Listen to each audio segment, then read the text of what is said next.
Solennel avertissement à ceux qui font profession de piété. Car il y en a plusieurs qui ont une telle conduite que je vous ai dit souvent et que je vous le dis maintenant encore en pleurant, qui sont ennemis de la croix de Christ, dont la fin sera la perdition, qui ont leur ventre pour Dieu, qui mettent leur gloire dans ce qui est leur confusion et qui attachent leur affection aux choses de la terre. Philippiens 3, 18, 19. Mes chers auditeurs, Paul nous offre le modèle accompli d'un ministre chrétien. Pasteur vigilant, il se préoccupait sans cesse du troupeau confié à ses soins. Il ne se bornait pas à prêcher l'évangile et ne croyait pas avoir rempli tout son devoir en annonçant le salut, mais ses yeux étaient toujours ouverts sur les églises qu'il avait fondées, suivant avec un intérêt jaloux leur progrès ou leur déclin dans la foi. Lorsqu'il dut aller proclamer ailleurs l'évangile éternel, il ne cessa pas de veiller au bien-être spirituel de ces brillantes colonies chrétiennes de la Grèce et de l'Asie mineure, qu'il avait semées au milieu des ténèbres du paganisme, et, tandis qu'il allumait de nouvelles lampes au flambeau de la vérité, il n'avait garde de négliger celles qui brûlaient déjà. C'est ainsi que dans notre texte, il donne à la petite église de Philippe une preuve de sa sollicitude en lui adressant des conseils et des avertissements. Et l'apôtre n'était pas moins fidèle que vigilant. Lorsqu'il voyait du péché dans les églises, il n'hésitait pas à le signaler. Il ne ressemblait point au plus grand nombre de nos modernes prédicateurs qui se vantent de n'avoir jamais été personnels ou blessants et qui mettent ainsi leur gloire dans ce qui est leur confusion. Car eussent-ils été fidèles, eussent-ils exposé sans ménagement tout le conseil de Dieu, ils auraient infailliblement, une fois ou l'autre, blessé la conscience de leurs auditeurs. Paul agissait tout différemment. Il ne craignait pas d'attaquer de front les pécheurs, et non seulement il avait le courage de déclarer la vérité, mais il savait même, au besoin, insister sur cette vérité. Je vous l'ai dit souvent, et je vous le dis maintenant encore, que plusieurs parmi vous sont ennemis de la croix de Christ. Mais si d'une part, l'apôtre était fidèle, de l'autre, il était plein de tendresse. Il aimait véritablement, comme tout ministre de Christ devrait le faire, il aimait véritablement les âmes dont il avait la charge. S'il ne pouvait souffrir qu'aucun membre d'église placé sous sa direction s'écartât de la vérité, il ne pouvait non plus les reprendre sans verser des larmes. Il ne savait pas brandir la foudre d'un œil sec, ni dénoncer les jugements de Dieu d'un ton froid et indifférent. Des pleurs jaillissaient de ses yeux, tandis que sa bouche prononçait les plus terribles menaces, et quand il censurait, son cœur battait si fort de combation et d'amour que ceux-là même auxquels il s'adressait ne pouvaient douter de l'affection qui lui dictait ses censures. Je vous l'ai dit souvent, et je vous le dis maintenant encore en pleurant. Mes bien-aimés, l'avertissement solennel que Paul adressait autrefois aux Philippiens dans les paroles de mon texte, je viens vous le faire entendre aujourd'hui à vous-même. Et cet avertissement, je le crains, est non moins nécessaire de nos jours que du temps de l'apôtre, car de nos jours, comme alors, il y en a plusieurs dans les églises dont la conduite témoigne hautement qu'ils sont ennemis de la croix de Christ. Que dis-je ? Le mal, bien loin de diminuer, me semble gagner chaque jour du terrain. Il y a, dans notre siècle, un plus grand nombre de personnes qui font profession de piété que dans celui de Paul. Mais il y a aussi plus d'hypocrites. Nos églises, je le dis à leur honte, tolèrent dans leur sein des membres qui n'ont aucun droit à ce titre, des membres qui seraient fort bien placés dans une salle de festin ou dans tout autre lieu de dissipation et de folie, mais qui jamais ne devraient tremper leurs lèvres dans la coupe sacrée ou manger le pain symbolique, emblème des souffrances de notre Seigneur. Oui, en vain chercherait-on à se le dissimuler, il y en a plusieurs parmi nous, et si tu revenais à la vie, ô Paul, combien ne te sentirais-tu pas pressé de nous le dire et quelles larmes amères ne verserais-tu pas en nous le disant ? Il y en a plusieurs parmi nous qui sont ennemis de la croix de Christ. Et cela parce qu'ils ont leur ventre pour Dieu, qu'ils attachent leur affection aux choses de la terre et que leur conduite est en complet désaccord avec la sainte loi de Dieu. Je me propose, mes frères, de rechercher avec vous la cause de la douleur extraordinaire de l'apôtre. Je dis douleur extraordinaire, car l'homme que mon texte nous représente comme versant des larmes n'était pas, vous le savez, un homme de ces esprits faibles, d'une sensibilité maladive et toujours prêt à s'émouvoir. Je ne lis nulle part dans l'Écriture que l'apôtre pleura sous le coup de la persécution. Lorsque, selon l'expression du psalmiste, l'on traçait des sillons sur son dos, lorsque les soldats romains le lacéraient de leurs verges, je ne sache pas qu'une seule larme se soit échappée de ses yeux. Était-il jeté en prison ? il chantait et ne gémissait pas. Mais si Paul ne pleurait pas par suite des souffrances auxquelles il s'exposait pour l'amour de Christ, il pleura, nous le voyons, en écrivant aux Philippiens. La cause de ses larmes était triple. Il pleurait d'abord à cause du péché de certains des membres de l'Église, en second à cause des fâcheux effets de leur conduite, et enfin à cause du sort qui les attendait. D'abord, avons-nous dit, Paul pleurait à cause du péché de ces formalistes qui, bien que faisant extérieurement partie d'une église chrétienne, ne marchaient pas droit de pied devant Dieu et devant les hommes. Et remarquez, l'accusation qu'ils portent contre eux. Ils ont leur ventre pour Dieu, écrit-il. Leur sensualité. Tel est donc le premier péché que leur reproche l'apôtre. Il y avait en effet dans l'église primitive des gens qui, après s'être assis à la table du Seigneur, allaient participer au banquet des païens. Et là, se livraient sans contrainte aux excès du manger et du boire. D'autres, s'abandonnant aux abominables convoitises de la chair, se plongeaient dans ces plaisirs faussement ainsi nommés, qui non seulement perdent l'âme, mais qui infligent au corps lui-même son juste châtiment.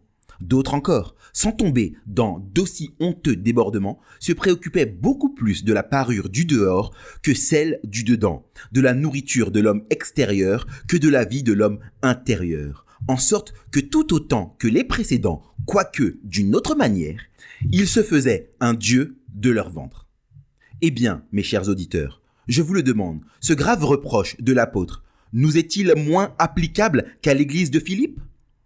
Nous serait-il impossible de trouver parmi les membres de nos troupeaux des personnes qui déifient, en quelque sorte, leur propre chair, qui se rendent à elles-mêmes un culte, qui s'inclinent devant la partie la plus grossière, la plus matérielle de leur être ? N'est-il pas notoire, n'est-il pas incontestable, au contraire, qu'il est des hommes faisant profession de piété qui caressent leur chair, qui flattent leur appétit sensuel, tout autant que des mondains déclarés pourraient le faire ? N'y en a-t-il pas qui sont amateurs de plaisir de la table, qui se délectent dans le bien-être, dans le luxe, dans les voluptés de la vie présente ? N'y en a-t-il pas qui dépensent sans scrupule toute une fortune pour l'ornement de leur corps périssable, sans songer qu'en se parant ainsi eux-mêmes, ils déparent la cause du Sauveur qu'ils prétendent servir ? N'y en a-t-il pas dont l'affaire de tous les instants consiste à rechercher leurs aises, et dont la chair et le sang n'ont jamais lieu de se plaindre, car non seulement ils en sont les esclaves, mais encore ils en font leur Dieu. Ah, mes chers frères, il y a de grandes tâches dans l'Église, il y a de grands scandales, des brebis tarées se sont introduites dans le troupeau, de faux frères se glissent parmi nous, comme des serpents sous l'herbe, et le plus souvent, on ne les découvre que lorsqu'ils ont infligé une douloureuse blessure à la religion et ont occasionné un sérieux dommage à la glorieuse cause de notre Maître. Je le répète avec une profonde tristesse, mais avec une pleine conviction.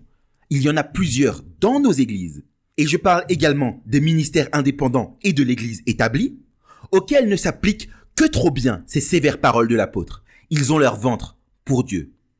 Un second reproche que Paul adresse aux prétendus chrétiens de Philippe était qu'ils attachaient leur affection aux choses de la terre. Mes bien-aimés, il se peut que l'accusation précédente n'ait pas atteint votre conscience. Mais, en présence de celle-ci, il me semble bien difficile que vous puissiez trouver une échappatoire. Il y a plus. J'affirme que le mal signalé ici par l'apôtre a envahi de nos jours la majeure partie de l'Église de Christ. Pour s'en convaincre, il suffit d'ouvrir les yeux à l'évidence. Ainsi, par exemple, c'est une anomalie, mais c'est un fait qu'il existe aujourd'hui des chrétiens ambitieux. Le Sauveur a déclaré, il est vrai, que celui qui veut être élevé doit s'abaisser lui-même. Aussi, pensait-on autrefois que le chrétien était un homme simple, modeste, s'accommodant aux choses basses. Mais dans notre siècle, il n'en est plus ainsi. Parmi les prétendus disciples de l'humble Galiléen, il est, au contraire, des gens qui aspirent à parvenir aux premiers échelons des grandeurs humaines et dont l'unique pensée est non de glorifier Christ, mais de se glorifier eux-mêmes à tout prix.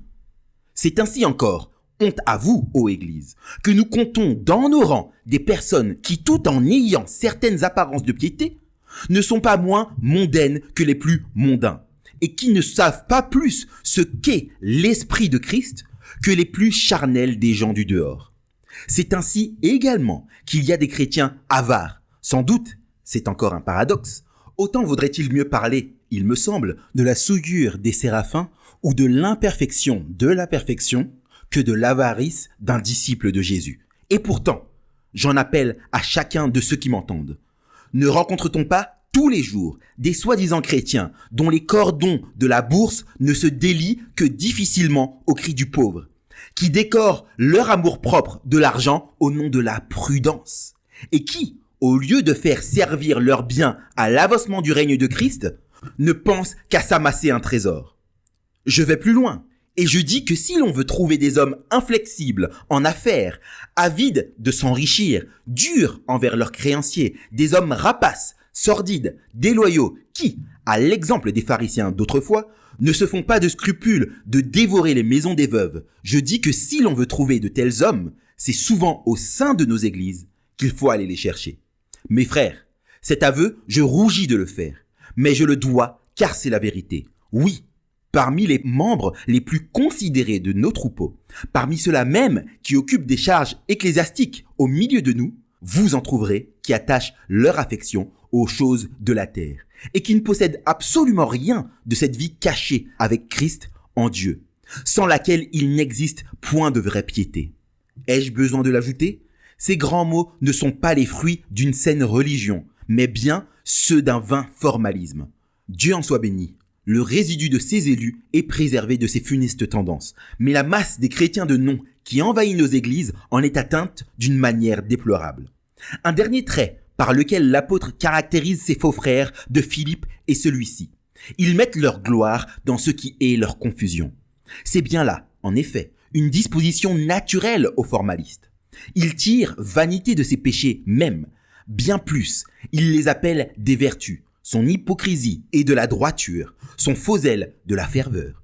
Les subtils poisons de Satan, il le revêt de l'étiquette des salutaires remèdes de Christ. Ce qu'il nommerait vice chez les autres, il le nomme qualité chez lui-même. S'il voyait son prochain commettre la même action qu'il vient d'accomplir tout à l'heure, si la vie de celui-ci offrait l'image parfaite de la sienne propre, oh, il tonnerait contre lui. Son empressement à s'acquitter des devoirs extérieurs de la religion est exemplaire. Il est le plus strict des sabbatistes, le plus scrupuleux des pharisiens, le plus austère des dévots. S'agit-il de relever la moindre faiblesse dans la conduite d'autrui ? Nul ne le dépasse en habileté. Et tandis qu'il caresse tout à son aise son péché favori, il ne regarde les fautes de ses frères qu'à travers un verre grossissant. Quant à sa conduite à lui, elle n'est du ressort de personne. Il peut pécher avec impunité. Et si son pasteur se hasardait à lui adresser quelques observations, il s'indignerait et crierait à la calomnie. Les remontrances, pas plus que les avertissements, ne l'atteignent. N'est-il pas un membre de l'Église ? N'en accomplit-il pas exactement les rites et les ordonnances ? Qui oserait mettre en doute sa piété ? Oh mes frères, ne vous faites point d'illusions. Beaucoup de prétendus membres de l'Église seront un jour membres de l'enfer. Beaucoup d'hommes admis dans l'une ou l'autre de nos communions chrétiennes, qui ont reçu les eaux du baptême, qui s'approchent de nos tables sacrées, qui peut-être même ont la réputation d'être vivants, n'en sont pas moins, sous le rapport spirituel, aussi morts que des cadavres dans leur sépulcre. Il est si facile aujourd'hui de se faire passer pour un enfant de Dieu, en fait de renoncement d'amour pour Christ, de renoncement au désir de la chair. On est peu exigeant. Apprenez seulement quelques cantiques, débitez quelques banalités pieuses, quelques phrases de convention, et vous en imposerez aux élus même. Attachez-vous à une église quelconque, conduisez-vous extérieurement de telle sorte qu'on puisse vous dire respectable, et si vous ne parvenez pas à tromper les plus clairvoyants, du moins, vous aurez la réputation de piété assez bien établie pour vous permettre de marcher le cœur léger et la conscience à l'aise vers le chemin de la perdition.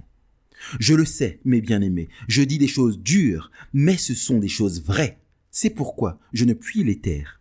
Mon sang bouillonne quelquefois dans mes veines lorsque je rencontre des hommes dont la conduite me fait honte, à côté desquels j'oserais à peine m'asseoir et qui pourtant me traitent avec assurance de frère. Quoi ? Ils vivent dans le péché et ils nomment un chrétien leur frère ? Je prie Dieu de leur pardonner leur égarement, mais je le déclare, je ne puis en aucune façon fraterniser avec eux. Je ne le veux même pas, jusqu'à ce qu'ils se conduisent d'une manière digne de leur vocation. Assurément, tout homme qui se fait un dieu de son ventre et qui met sa gloire dans ce qui est sa confusion est bien coupable. Mais lorsque cet homme se drape du manteau de la religion, lorsqu'il connaît la vérité, qu'il l'enseigne même au besoin, qu'il fait ouvertement profession d'être un serviteur de Christ, combien n'est-il pas plus coupable encore ? Concevez-vous, mes frères, un crime plus épouvantable que celui de l'audacieux hypocrite qui, mentant à Dieu et à sa conscience, déclare solennellement qu'il appartient au Seigneur et que le Seigneur lui appartient, puis qui s'en va vivre comme vit le monde, marchant suivant le train du siècle présent, commet les mêmes injustices, poursuit les mêmes buts, use des mêmes moyens que ceux qui ne se sont jamais réclamés du nom de Christ. Ah, s'il y avait dans cette assemblée quelqu'un qui dût s'avouer que ce péché est le sien, qu'il pleure, oui, qu'il pleure des larmes de sang, car l'énormité de son forfait est plus grande qu'on ne saurait le dire. Mais si l'apôtre pleurait, comme nous venons de le voir, c'est à cause du péché de ces hommes qui n'avaient de chrétiens que le nom. Il pleurait plus encore à cause des fâcheux effets de leur conduite. Car il ajoute ce mot si énergique dans sa brièveté. Ils sont ennemis de la croix de Christ. Oui, tu dis vrai, ô Paul. Sans doute, le sceptique, l'incrédule sont des ennemis de la croix de ton maître. Le blasphémateur, le profane, le sanguinaire Hérode le sont aussi. Mais les ennemis par excellence de cette croix sacrée, les soldats d'élite de l'armée de Satan, ce sont ces chrétiens pharisaïques, blanchis au dehors d'une couche de piété, mais remplis au dedans de toutes sortes de pourritures. Oh, il me semble qu'à l'exemple de l'apôtre, tout enfant de Dieu devrait verser des larmes brûlantes à la pensée que les plus rudes coups portés à l'évangile lui viennent de ceux-là même qui s'en disent les disciples. Il me semble qu'il devrait éprouver une douleur que nul autre pareille en voyant Jésus blessé chaque jour par ceux qui se prétendent être à lui. Regardez, voici mon Sauveur qui s'avance, les pieds et les mains ensanglantés. Ô mon Jésus, qui a fait couler de nouveau ton sang? Que signifient ces blessures? Pourquoi as-tu l'air si triste? J'ai été blessé, répond-il. Et où penses-tu que j'ai reçu le coup? Sûrement, Seigneur, tu as été blessé dans la maison d'intempérance ou de débauche. Tu as été blessé au banc des moqueurs ou de l'assemblée des impies. Non, dit Jésus. J'ai été blessé dans la maison de mes amis. Ces plaies m'ont été faites par des hommes qui portent mon nom, s'assoient à ma table et parlent mon langage. Ce sont eux qui m'ont percé, qui m'ont crucifié de nouveau, qui m'ont livré à l'ignominie. Percer Christ, le livrer à l'ignominie tout en faisant profession d'être à lui. Ne semble-t-il pas, mes chers auditeurs, qu'un péché si odieux ne devrait pas exister? Toutefois, hélas, il est bien plus commun qu'on ne le pense. L'histoire rapporte que César, expirant sous les coups de ses meurtriers, ne perdit son empire sur lui-même que lorsqu'il vit son ami Brutus s'avancer pour le frapper à son tour. « Et toi, Brutus » s'écria-t-il alors, et se couvrant la tête de son manteau, il pleura.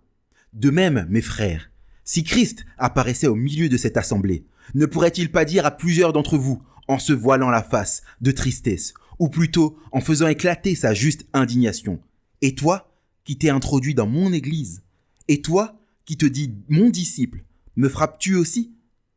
Si je dois être vaincu dans la bataille, que ce soit mes opposants qui me vainquent, mais que du moins mes alliés ne me trahissent pas. Si la citadelle que je suis prêt à défendre jusqu'à mon dernier soupir doit être prise, que l'ennemi qui y entre marche sur mon cadavre, mais encore une fois, que mes amis ne me trahissent pas. Ah, si le soldat qui combat à mes côtés me vendait à mes adversaires, mon cœur serait doublement brisé. Il le serait d'abord par la défaite et ensuite par la trahison. Lors des guerres religieuses que nos frères d'Helvétie eurent à soutenir pour le maintien de leur liberté, une poignée de protestants défendaient vaillamment un défilé contre un corps d'armée considérable. Quoiqu'ils eussent vu leurs frères, leurs ennemis tomber à leur côté, quoique eux-mêmes fussent épuisés de fatigue et prêts à défaillir, ils n'en continuaient pas moins à combattre avec une intrépidité héroïque. Mais soudain, un cri se fait entendre, un cri perçant, un cri terrible. L'ennemi gravit une éminence et va envelopper la petite bande des réformés. À cette vue, leur chef frémit d'indignation. Il grince des dents, il frappe du pied, car il a compris qu'un traître, qu'un lâche protestant a dû vendre ses frères à leurs implacables ennemis. Se tournant alors vers ces gens. « En avant !» s'écrie-t-il, du ton d'un homme qui n'espère plus. Et comme des lions qui fondent sur leur proie, ces braves s'élancent au-devant de leurs ennemis, prêts maintenant à mourir, puisqu'un des leurs les a trahis. Mes frères, c'est un sentiment de cette nature qui s'empare du courageux soldat de la croix quand il voit un de ses compagnons de service déshonorer le drapeau de son divin chef et trahir sa sainte cause. Pour ma part, je n'hésite pas à le dire, ce que je crains, ce ne sont pas les ennemis déclarés, ce sont les faux amis. Qu'il y ait 1000 démons hors de l'Église plutôt qu'un seul dans son sein. Ne nous inquiétons pas des attaques de ceux du dehors, mais prenons garde à ces loups ravissants qui viennent à nous en habits de brebis. C'est contre eux que les ministres de la parole doivent dénoncer avec une sainte colère les terribles jugements de Dieu. C'est sur eux qu'ils doivent verser les plus amères de leurs larmes, car ils sont les plus dangereux des ennemis de la croix de Christ. Mais précisons davantage et indiquons sommairement quelques-uns des fâcheux effets qui résultent de la présence des formalistes dans l'Église. En premier lieu, ils contristent et affligent singulièrement le corps de Christ, c'est-à-dire l'ensemble des fidèles. Ils sont la cause, sans contredit, des gémissements les plus douloureux qui se soient jamais échappés du cœur des enfants de Dieu. Qu'un incrédule m'insulte et me couvre de boue dans la rue, je crois que je le remercierai de l'honneur qu'il me fait, si je sais qu'il m'injurie pour le nom de Christ. Mais si un soi-disant chrétien faisait rejaillir sur la cause de mon maître la souillure d'une vie déréglée, mon cœur serait navré au-dedans de moi, car je sais que de tels scandales sont plus préjudiciables à l'évangile que les bûchers et les tortures. Que tout homme qui hait le Seigneur Jésus m'accable de malédiction, je ne verserai pas une seule larme, mais quand je vois un de ses prétendus disciples le renier et le trahir, comment pourrais-je ne pas affliger mon âme? Et quel est le chrétien qui ne s'affligerait pas avec moi? En second lieu, les faux frères amènent infailliblement à leur suite des divisions dans l'Église. Je dis ceci avec la plus entière persuasion. Si l'on remontait à la source de nos discordes ecclésiastiques, l'on trouverait que toutes, ou presque toutes, doivent être mises sur le compte des formalistes, qui, par leur conduite inconséquente, ont obligé les chrétiens vivants à se séparer d'eux. Il y aurait plus d'unité parmi nous si des hypocrites ne se glissaient pas dans nos rangs. Il y aurait plus de cordialité, plus d'abandon, plus d'amour fraternel si ces habiles séducteurs ne nous avaient pas appris à nos dépens à nous montrer réservés et soupçonneux. De plus, ils sont toujours les premiers à parler mal des véritables croyants et à semer entre eux des querelles. Et de tout temps il a été ainsi.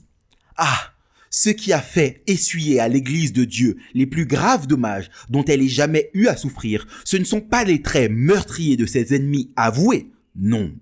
Ce sont des incendies secrètement allumés dans son propre camp par des hommes parés, il est vrai, du masque de la piété, mais qui n'en étaient pas moins des espions et des traîtres. Remarquons, outre, que ces gens font un mal incalculable aux inconvertis.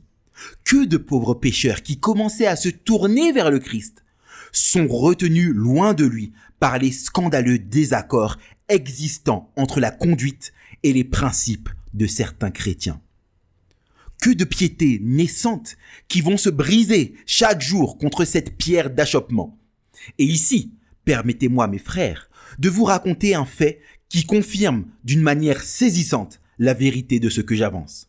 J'espère sentir moi-même tout ce qu'il y a de sérieux et je prie Dieu de vous le faire sentir également. Un jeune ministre, de passage dans une église de village, y donna une prédication qui parut faire une profonde impression sur l'auditoire. Un jeune homme, en particulier, fut tellement remué par les paroles solennelles du prédicateur qu'il résolut d'avoir un entretien avec lui. À cet effet, il l'attendit à la sortie de l'église et offrit de l'accompagner à la maison où il logeait. Chemin faisant, le ministre parla de tout, excepté de l'évangile. Grande était l'angoisse du jeune homme. Il se hasarda bien à poser à son compagnon une ou deux questions concernant le salut de son âme, mais celui-ci y répondit froidement et d'une manière évasive, comme si le sujet était de peu d'importance. Enfin, on arrive à la maison.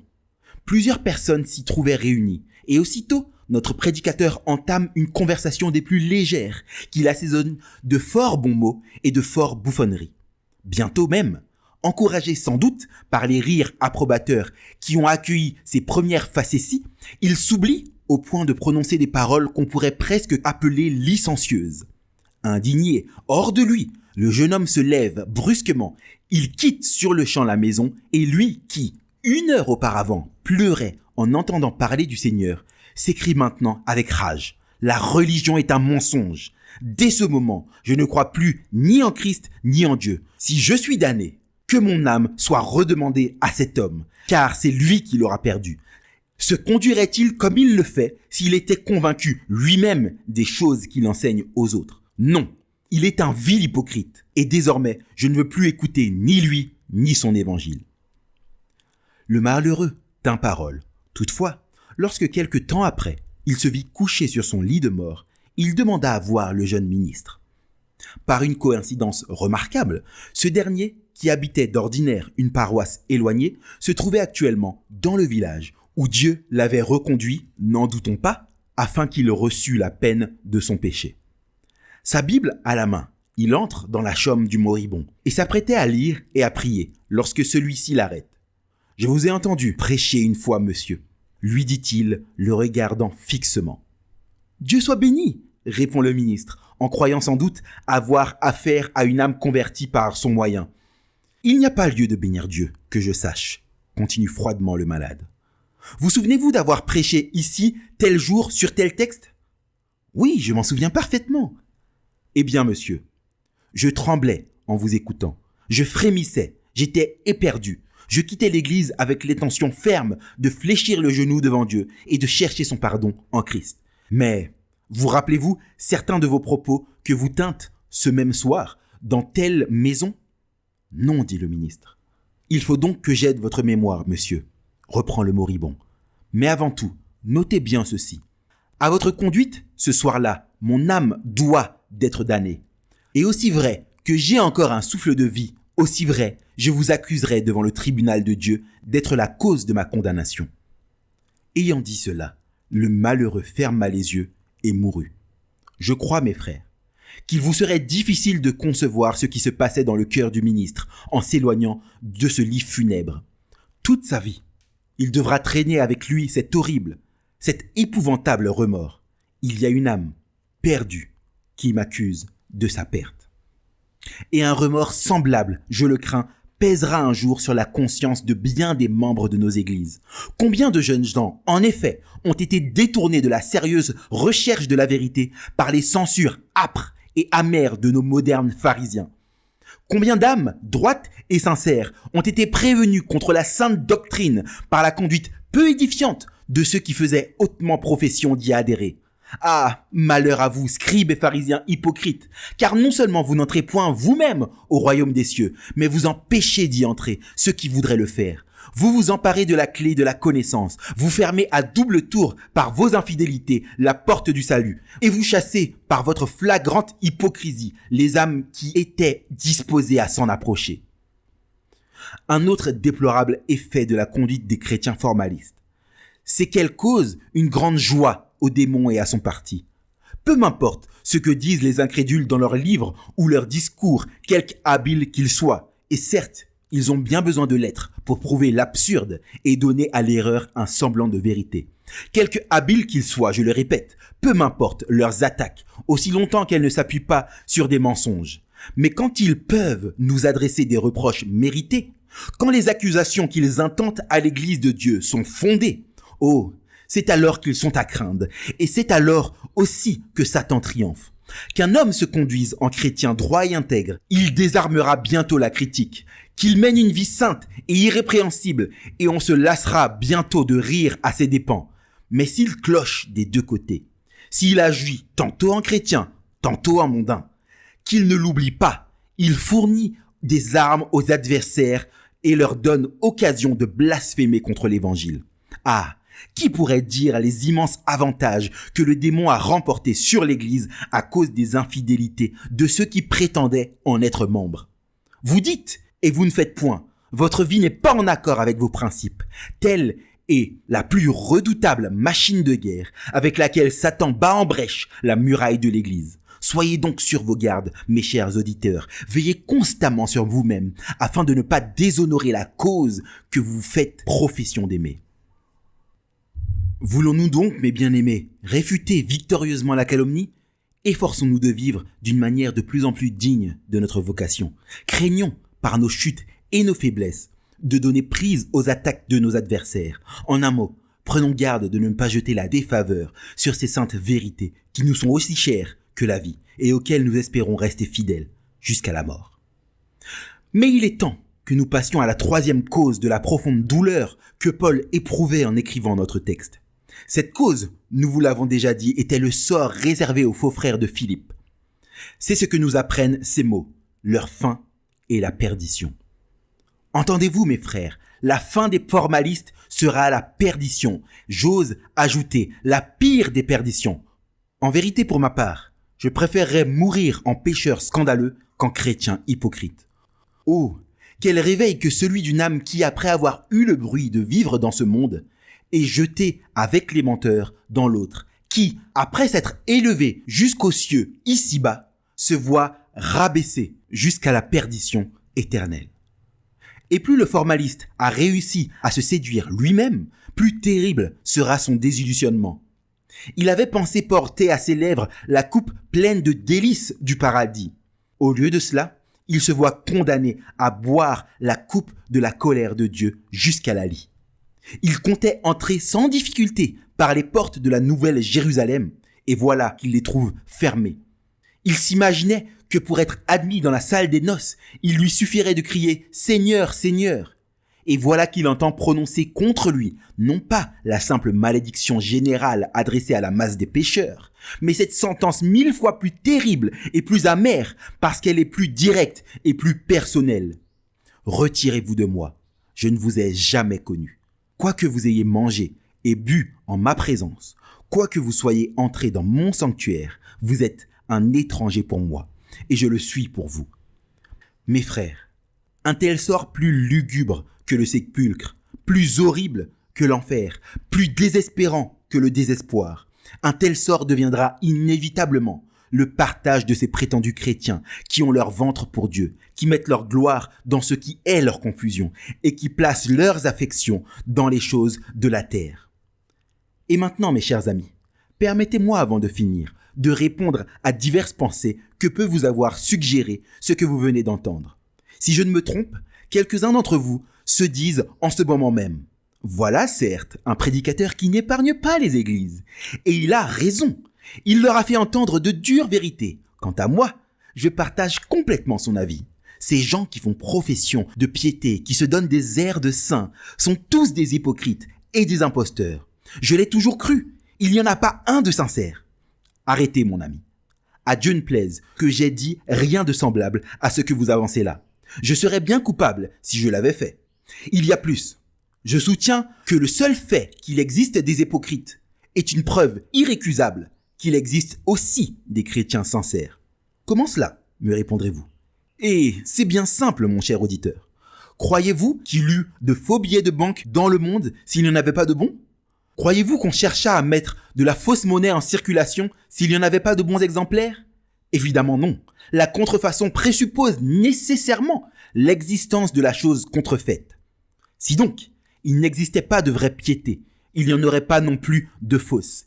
Et de même que c'est la valeur du billet de banque qui engage le faussaire à le reproduire, de même, c'est l'excellence du caractère chrétien qui donne l'idée à certains gens de l'imiter. N'ayant pas la réalité, ils veulent du moins avoir l'apparence. N'étant pas de l'or pur, ils se plaquent de façon à en avoir l'air. Je le répète, et le plus simple bon sens suffit à nous le faire comprendre.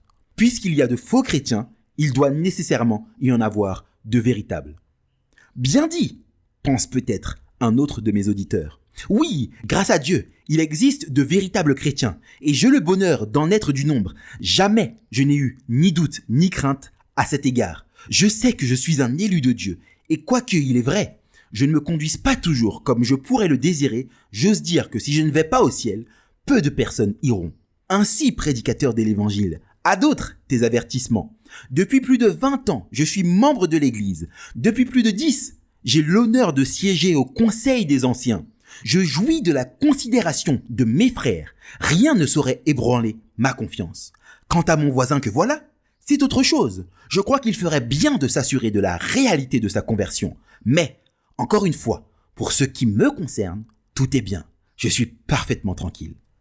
Ah, mon cher auditeur, me pardonnerez-vous si je vous dis que votre excès d'assurance m'inspire les plus graves inquiétudes? Si vous n'avez jamais eu de crainte sur la valeur de votre piété, je commence à en avoir. Si vous ne doutez pas quelquefois de vous-même, je ne puis que trembler, car, vous le dirai-je, j'ai observé que tous les enfants de Dieu sont d'une extrême méfiance à leur propre égard et qu'ils craignent plus que qui que ce soit de se faire illusion. Jamais encore, je n'ai rencontré un vrai croyant qui fut content de son état spirituel.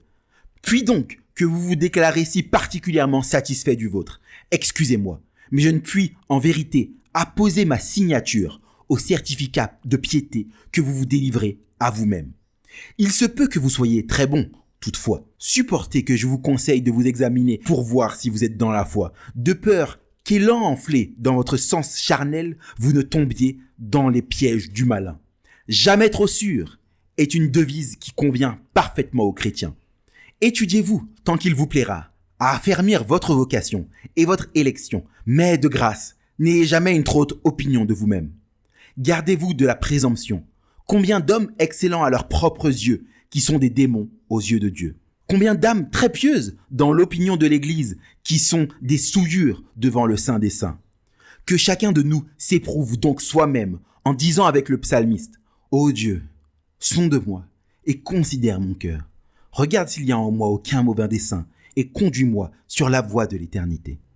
Mes bien-aimés, si les avertissements que vous venez d'entendre avaient pour résultat de faire naître en vous de telles pensées, de vous inspirer une semblable prière, je bénirais Dieu du fond de mon âme de m'avoir permis de vous les adresser. Enfin, il y a sûrement ici quelques-uns de ces esprits légers et insouciants auxquels il importe peu, disent-ils, d'appartenir ou non à Christ.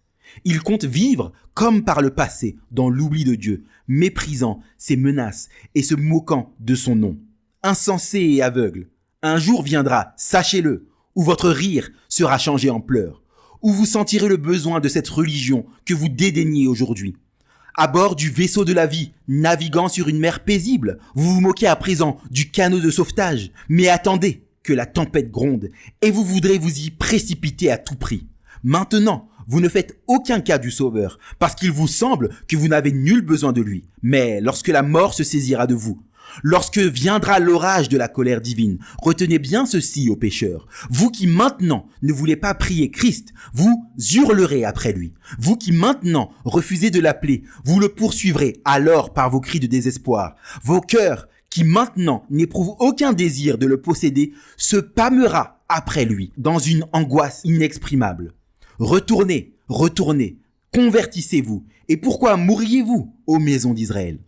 Ô veuille le Seigneur vous amener à lui et faire de vous ses sincères, ses véritables enfants, en sorte que votre fin ne soit pas la perdition, mais que vous soyez sauvés dès à présent et sauvés pour l'éternité.